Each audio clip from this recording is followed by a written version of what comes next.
anytime you see a scene like that, you can just whip it out and say, look, watch this. Okay, and here's the deal is, this was what originally got me onto this, or, got to thinking about a way to show this.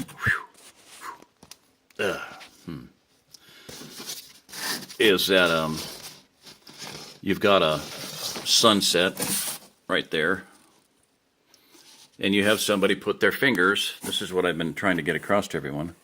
Let me pull that out and pull this off and get the cardboard out of there. Okay. Thank you, Haley. There's the little guy standing with his feet on the seashore. And the sun, as it sets, is shining on the surface of the water.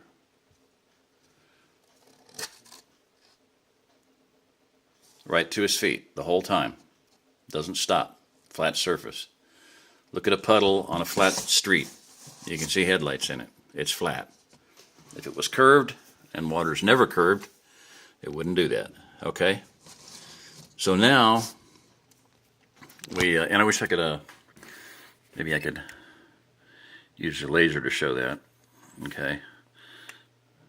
And you really can't use a laser because it's so directed, but as it's coming down, it's still shining right at him. Okay?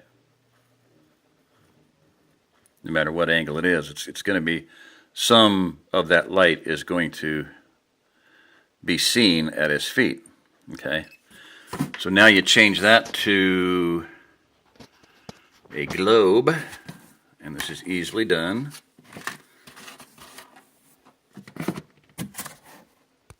Voila.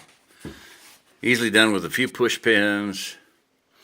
And I could have put my cardboard thing back in there, kind of set up. But, so at this point, there's your curved surface of the earth. And like I said, there is no way, given any,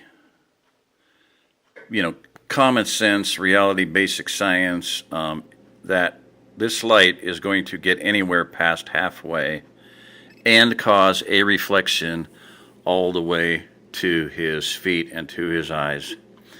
No way can it go past halfway once it's down, the setting sun. No matter if it's 93 million miles away or not, it ain't going to get past halfway. Okay. Okay, and just to point out the curvature there, and let's say it's only 4,000 miles. That's the radius of the Earth. From a high altitude, the sun could be seen for quite a distance. I don't care. Across the United States, when it is, this is another proof, the Pythagorean theorem, when it's noon on the East Coast, the sun is directly overhead. This is on a day when the sun rises at 6 and sets at 6, okay? 12 hours in daylight. Know you now that you have 12 hours of daylight. Gee. Okay, so at noon, it's directly overhead the East Coast. At 3 hours later, it's at a 45-degree angle, and it's over the West Coast 3 hours later. Okay? East time, Central time, Rocky Mountain time, Pacific time. All right? So it's at noon on the Pacific coast, it's directly overhead. 3 hours later, it's setting, and you have a 3,000-mile long path that it has traveled. So let's use that 3,000 miles. I did 4,000, but I'm going to redo it. Okay. You take, let's clear it. I'm not used to this one. I'm used to my phone. There's the big C, clear. Okay, 3,000.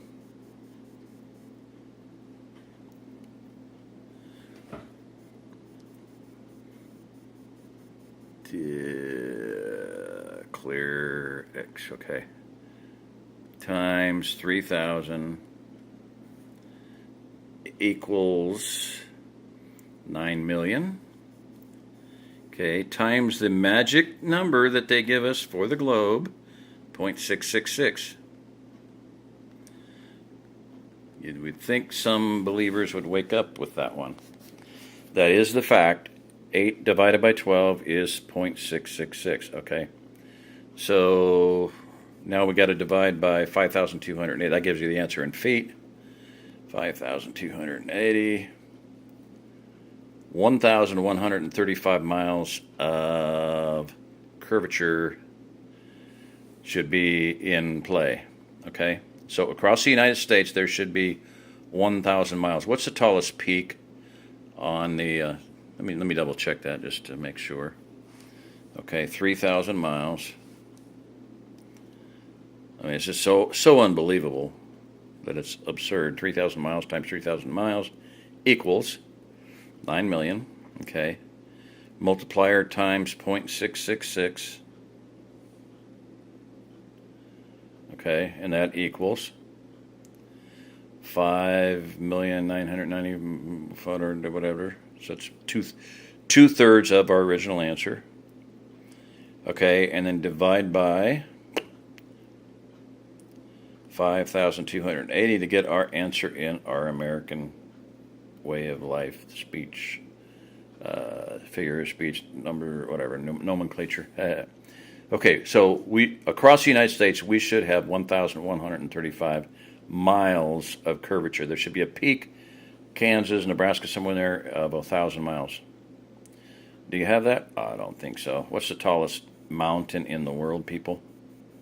Mount Everest, 29,000 miles, 29,000 feet, 6 miles, ballpark, not even. Okay, 1,000 miles of curvature. Missing.